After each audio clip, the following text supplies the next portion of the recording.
The Book of Genesis, chapter 16. Now Sarai, Abram's wife, bare him no children, and she had an handmaid, an Egyptian, whose name was Hagar.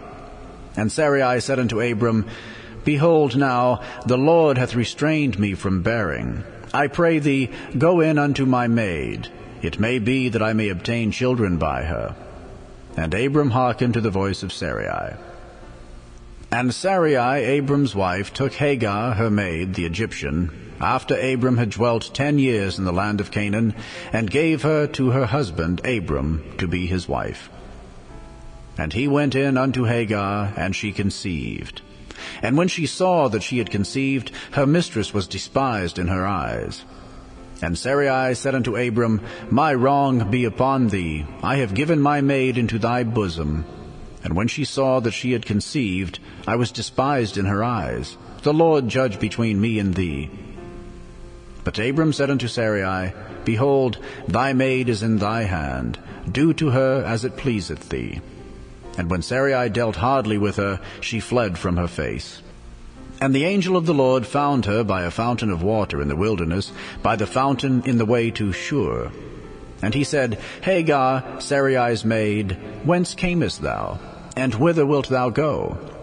And she said, I flee from the face of my mistress Sarai. And the angel of the Lord said unto her, Return to thy mistress, and submit thyself under her hands. And the angel of the Lord said unto her, I will multiply thy seed exceedingly, that it shall not be numbered for multitude.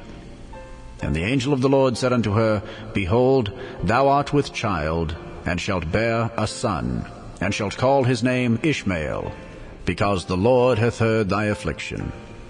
And he will be a wild man, his hand will be against every man, and every man's hand against him, and he shall dwell in the presence of all his brethren. And she called the name of the Lord that spoke unto her, Thou God seest me. For she said, Have I also here looked after him that seeth me? Wherefore the well was called Beer-lahai-roi. Behold, it is between Kadesh and Bered. And Hagar bare Abram a son, and Abram called his son's name which Hagar bare Ishmael. And Abram was 86 years old when Hagar bare Ishmael to Abram.